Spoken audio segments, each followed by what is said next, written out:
इस मूवी की कहानी अलेक्जेंडर पियर्स के जिंदगी की सच्ची घटना पर आधारित है, जो एक आयरिश अपराधी था जो 1820 में तस्मानिया की सबसे क्रूर और भयानक जेल से भागने में कामयाब हुआ, जिसके बाद उसने अपना गुजारा करने के लिए इंसानों को मारकर खाना शुरू कर दिया। तो मूवी के शुरू होते ही हम कुछ नोट्स देखते हैं, जिसमें ऑस्ट्रेलिया के वैन डीमंस लैंड नाम के उस जेल के बारे में बताया जाता है, जिसे आज तस्मानिया के नाम से जाना जाता है, जो किसी नर्क जैसा ही क्रूर और भयानक था, जहां दुनिया भर के सारे खतरनाक मुजरिम को कैद किया जाता था।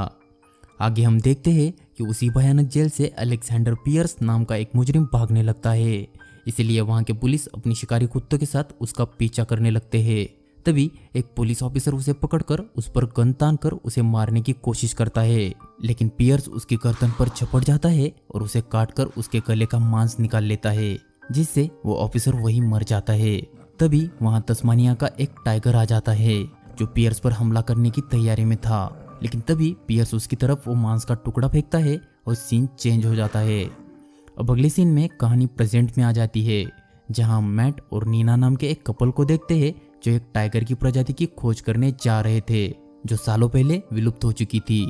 इस ट्रिप का प्लान नीना का था, जिसका सारा खर्चा मैट का दोस्त जैक करने वाला था, क्योंकि अगर वो इस टाइगर को खोजने में कामयाब हुए तो जैक उसे खुद की खोज बताने वाला था। नीना इस बात पर भी एग्री हो गई थी, क्योंकि उसे उस टाइगर की खोज इसलिए करनी थी ताकि 8 साल पहले उसकी बहन भी उसी टाइगर को खोजने गई थी, जहां उसकी मौत हो गई।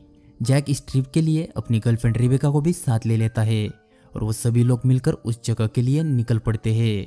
कुछ देर बाद वो पेनाम रिवर के पास पहुंच जाते हैं, जहां से उन्हें उस रिवर को क्रॉस करके आगे जाना था, इसलिए वो एक बोट को बुलाकर रिवर क्रॉस करने लगते हैं। तभी नीना उसकी बहन के बारे में सोचती है, क्योंकि उसकी बहन की बॉडी इसी रिवर में मिली थी, जिससे यह साबित हुआ था कि उसकी डूबकर मौत हो गई। उस बोट पर उनकी मुलाकात एक छोटी लड़की केटी और बोटमैन जॉन से होती है। जहां मैट केटी से बात करने की कोशिश करता है, तब केटी उसके हाथ को काट लेती है। अब वो लोग उस बोट से उतरकर आगे बढ़ते हैं और कुछ देर ड्राइव करने के बाद एक टाउन पहुंच जाते हैं, इसलिए वो सब रात यही बिताने का फैसला करते हैं और एक बार में जाते हैं, जिसकी ओनर एक इलेन नाम की लेडी थी। वहां पर वो लोग ड्रिंक करने लगते हैं। तभी उनकी मुलाकात हार्वी नाम के एक आदमी से होती है, जो खुद को आयरिश लोगों की 5th जनरेशन बताता है। अब रात को सभी लोग अपने अपने रूम्स में जाते हैं, जहां नीना मैट को बताती है कि यहाँ कई हाइकर्स लापता हुए हैं, और वो उसे एक न्यूज़ आर्टिकल पढ़ के सुनाती है कि 1824 में जब अलेक्जेंडर पियर्स इस जंगल में छिपा था, तब उसने इंसानों का मांस खाकर गुजारा किया था। अब अगली सुबह वो लोग अपने आगे के सफर के लिए निकल पड़ते हैं, जहां उन्हें एक नदी से होकर जाना था। तभी नीना को याद आता है कि वो अपना कैमरा भूल आई है, इसलिए वो उसे लेने वापस जाती है। तब वो देखती है कि इलेन कुत्ते के बच्चों का सिर काटकर उन्हें मार रही है, और केटी वही खड़ी होकर ये सब देख रही है। यह सब नीना को काफी अजीब लगता है और वो वहां से जाने लगती है। तभी केटी नीना के साथ जाने के लिए उसका पीछा करने लगती है, लेकिन तभी जॉन वहां आकर उसे बुला लेता है, जिसके बाद वो सब वहां से निकल जाते हैं। जहां कुछ घंटों के सफर के बाद वो एक जगह उतर जाते हैं। यहाँ नीना देखती है कि जैक अपने साथ एक क्रॉसबो लाया है, इसलिए उसे काफी गुस्सा आता है, लेकिन जैक उसकी बातों को सीरियसली नहीं लेता और आगे बढ़ता है। इसके बाद वो सभी पैदल ही आगे बढ़ते हैं, जहाँ बहुत देर चलने के बाद जैक को एक गुफा मिलती है, इसलिए वो सब वहाँ रुककर एंजॉय करते हैं और अपनी रात वही बिताने का फैसला करते हैं। इधर जॉन को एक सपना आता है, जिसमें नीना की बहन एक बच्चे को जन्म देती है, और दूसरे ही पल कुछ लोग उसका पीछा कर रहे होते हैं और वो जंगल में भाग रही थी। तभी वो एक माउंटेन से कूदकर अपनी जान देती है, और तभी जॉन की नींद खुल जाती है और वो देखता है कि केटी अपने रूम में नहीं है, और एक फोटो जिसमें नीना और उसकी बहन है वो केटी के पेट पर पड़ी है। इधर किसी आवाज से नीना की नींद खुलती है, तो वो देखती है कि मैट गुफा से बाहर कुछ देख रहा था। तब मैट नीना को बताता है कि झाड़ियों में कुछ तो है।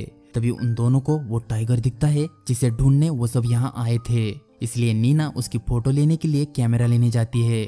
तब जैक और रेबेका भी उस टाइगर को देखने उड़ जाते हैं। अब वो सब रेडी होकर बाहर आते हैं, तब तक वो टाइगर वहां से गायब हो जाता है, इसलिए वो सभी उसे अलग अलग ढूंढने लगते हैं ताकि वो उसकी एक पिक्चर ले सके। इधर रेबेका टाइगर को ढूंढ रही थी, तभी अचानक उसके सामने केटी आ जाती है, जिसे देखकर वो डर जाती है। तभी कोई पीछे से आकर रेबेका की आंखों पर टॉर्च की लाइट मारता है, जिससे उसे लगता है कि वो जैक है, इसलिए वो उसे लाइट ऑफ करने बोलती है। तभी वो इंसान उसके पास आकर उसकी उंगलियां खा जाता है।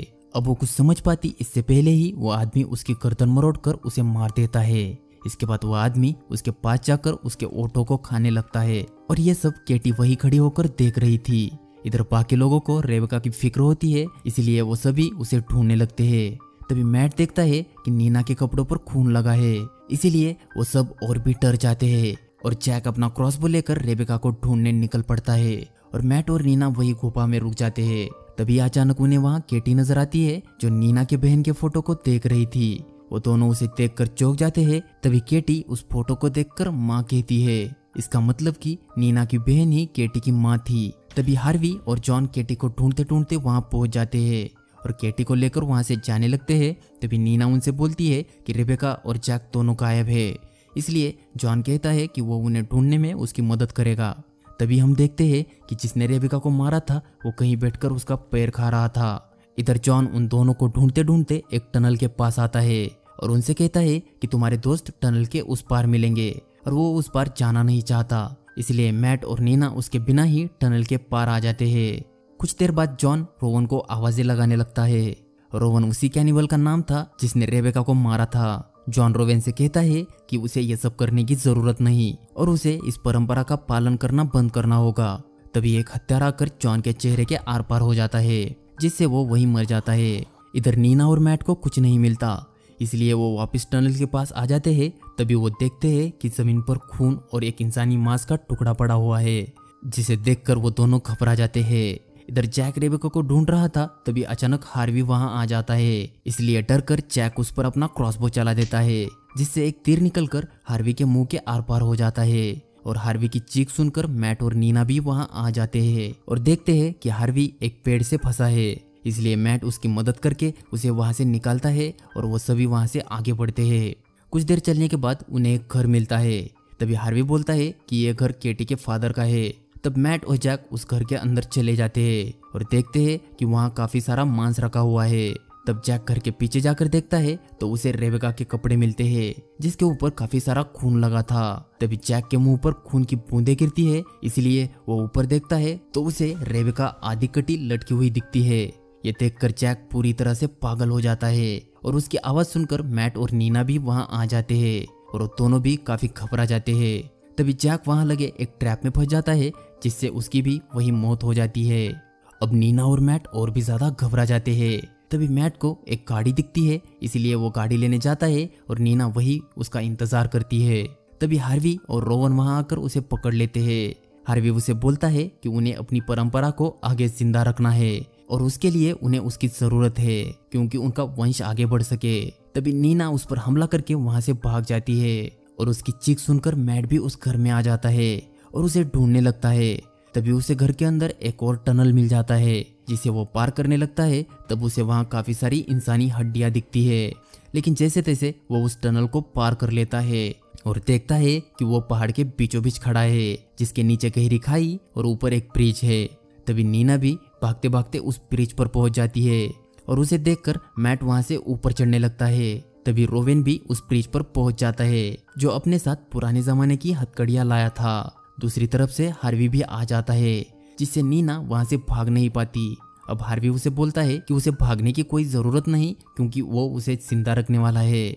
और वो उसे उसकी बहन के बारे में भी बताता है कि कैसे वो एक अच्छी ब्रीडर थी और वो चाहता है कि नीना भी एक अच्छी ब्रीडर बने, ताकि उनका वंश आगे बढ़ सके। यह सुनकर नीना काफी टूट जाती है और ऐसी जिंदगी से मरना पसंद करती है और सीधा उस ब्रिज से नीचे कूद जाती है। तभी इलेन वहां आकर रोवेन पर हमला करके उसे उस ब्रिज से नीचे गिरा देती है, जिससे वो भी मर जाता है। अब जब मैट ब्रिज पर आता है तो उसे सिर्फ वहां इलेन मिलती है, इसलिए उसे लगता है कि उसी ने नीना को मारा है। तभी इलेन उसे सॉरी बोलकर अपना गला काटकर मर जाती है, क्योंकि उसे भी शायद इस परंपरा को आगे बढ़ाना पसंद नहीं था। मैट को अभी भी पता नहीं था कि यह सब हार्वी का किया धरा है। अब आगे हम देखते हैं कि टाउन में पुलिस आ गई है और हार्वी से पूछताछ कर रही है। मैट वही बैठकर ड्रिंक कर रहा था और उसके पास रेबेका का फोन भी था, जो उसे जंगल में मिला था। वो उस फोन को पुलिस को देता है और पुलिस वहां से चली जाती है, जिसके बाद मैट भी उनकी कार में बैठकर जाने लगता है। तभी वो पैरालाइज हो जाता है। उसे समझ आता है कि हार्वी ने उसकी ड्रिंक्स में कुछ मिला दिया था। अब अगले सीन में हम देखते हैं कि मैट एक कुर्सी पर बैठा है, लेकिन वो बिल्कुल भी हिल नहीं सकता था। तभी हार्वी वहां आ जाता है और उसकी गर्दन दूसरी तरफ घुमाकर सामने वाले रूम का दरवाजा खोलता है। तब मैट देखता है कि नीना अभी भी जिंदा है और अभी इन लोगों की कैद में है, जिससे वो पूरी तरह से शॉक हो जाता है। तभी केटी वहां आकर उसके ऊपर बैठती है और बोलती है कि उसे भूख लगी है। इसके बाद वो अपने नकली दांत निकालकर मैट को खाने लगती है, यानी अब रोवन की जगह केटी लेने वाली थी।